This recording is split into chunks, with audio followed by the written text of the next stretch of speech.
नमस्कार। Top Gallant academy के daily current affairs programme में आपका स्वागत है। वीडियो लेक्चर की पीडीएफ आपको हमारे टेलीग्राम चैनल से प्राप्त होगी, जिसे आप डिस्क्रिप्शन में लिंक के थ्रू ज्वाइन कर सकते हैं।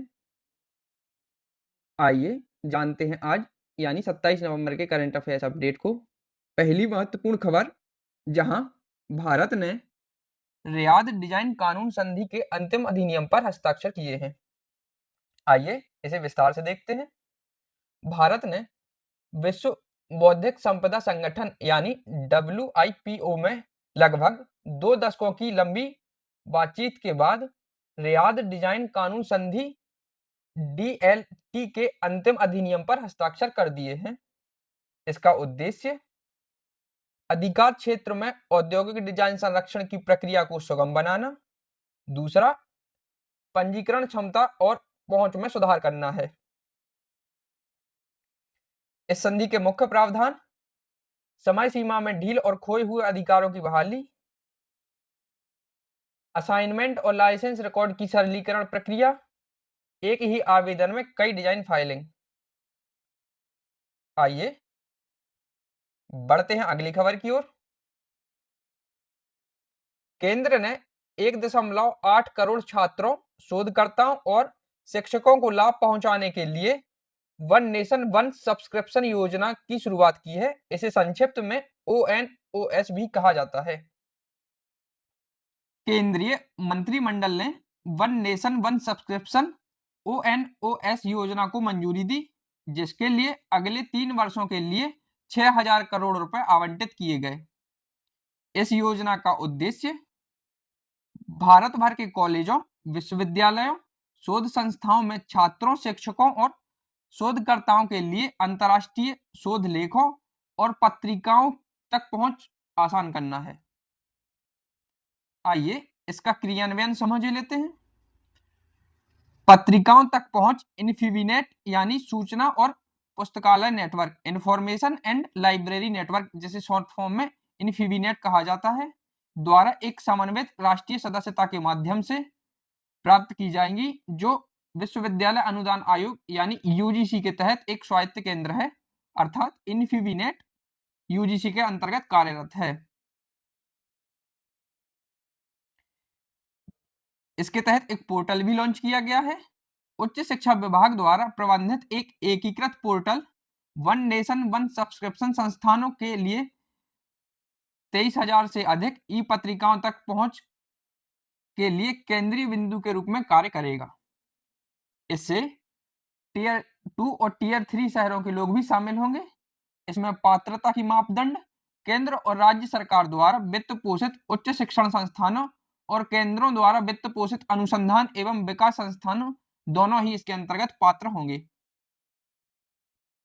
एसआर समूह के सह संस्थापक उद्योगपति शशिकांत रुइया का 81 वर्ष की उम्र में निधन हो गया है।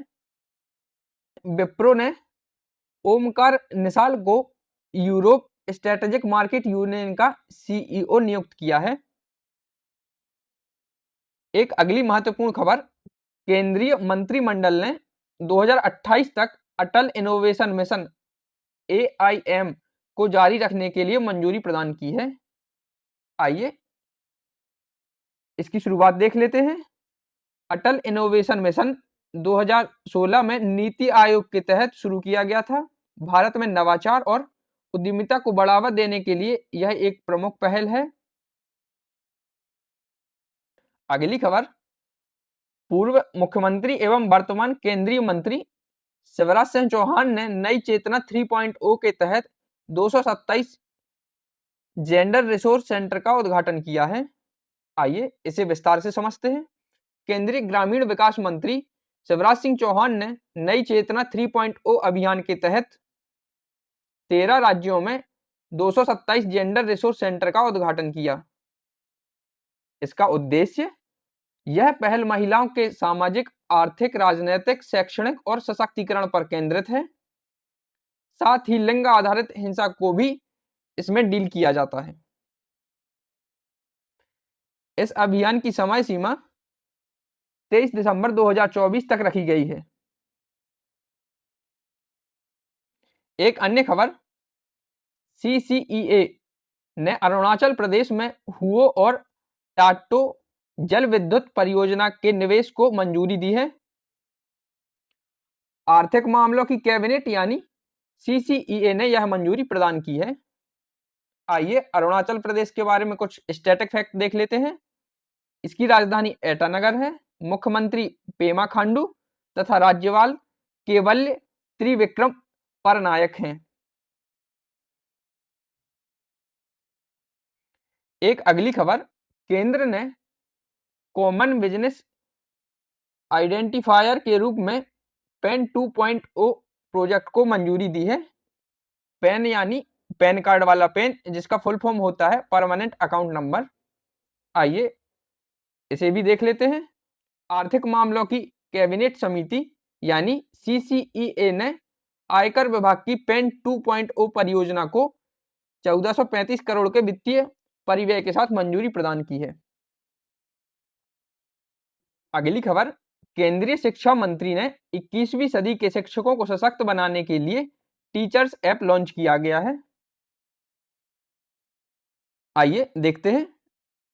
केंद्रीय शिक्षा मंत्री धर्मेंद्र प्रधान ने नई दिल्ली में टीचर्स ऐप लॉन्च किया है, जिसका उद्देश्य 21वीं सदी की कक्षाओं के लिए शिक्षकों को तैयार करना है। यह ऐप शिक्षकों के लिए निरंतर क्षमता निर्माण पर ध्यान केंद्रित करता है, जो निम्नलिखित प्रदान करता है: नवीन पाठ्यक्रम सामग्री, उन्नत प्रौद्योगिकी उपकरण, समुदाय निर्माण सुविधाएं। इसके साथ ही नई शिक्षा नीति यानी राष्ट्रीय शिक्षा नीति 2000 के तहत इसको संरेखण भी किया गया है, यानी इसको मर्ज कर दिया गया है। एक अन्य खबर, उत्तर कोरिया और रूस ने खेल आदान प्रदान बढ़ाने के लिए समझौता पर हस्ताक्षर किए हैं। उत्तर कोरिया एवं रूस के द्विपक्षीय संबंधों से संबंधित महत्वपूर्ण प्रावधान, शीत युद्ध की उत्पत्ति, सोवियत संघ ने द्वितीय विश्व युद्ध के बाद उत्तर कोरिया की स्थापना एवं उसका समर्थन किया। कोरिया युद्ध, जो कि 1950 से 53 के दौरान लड़ा गया। आर्थिक, सैन्य और राजनीतिक समर्थन रूस द्वारा उत्तरी कोरिया को प्रदान किया गया था। वीडियो के अंतिम भाग में चर्चा 27 नवंबर के डेली करंट अफेयर्स क्वेश्चन की। पहला क्वेश्चन है, 2024 फॉर्मूला 1 ड्राइवर्स चैंपियनशिप खिताब किसने जीता? इसका आंसर है option number A, Max Verstappen. Question number 2, ICA global सहकारी सम्मेलन 2024 का विषय क्या था? इसका आंसर है option number B, cooperatives build prosperity for all. Question number 3, 2024 Davis Cup किस देश ने जीता? तो इसका आंसर है option number B, Italy. Question number 4, China Masters 2024 में पुरुष युगल खिताब किसने जीता? इसका आंसर है option number D, Anders Antonsen. Question number 5, S&P global के अनुसार 2024-25 के लिए भारत के लिए GDP विकास दर का पूर्वानुमान क्या है? तो इसका आंसर है option number C, 6.8%। Question number 6, किस टीम ने 40वीं ऑल इंडिया के गवर्नर गोल्ड कप 2024 को जीता? तो इसका आंसर है option number C, North East United FC। Question number 7, Rishabh Pant जो IPL 2024 मेगा नीलामी में सबसे महंगे खिलाड़ी बने, किस फ्रेंचाइजी द्वारा साइन किए गए? इसका आंसर है ऑप्शन नंबर ए, Lucknow super giants. Question number 8, COP29 में बाकू में किस जलवायु वित्त लक्ष्य को अपनाया गया था? तो इसका आंसर है ऑप्शन नंबर सी, 2035 तक $1.3 ट्रिलियन।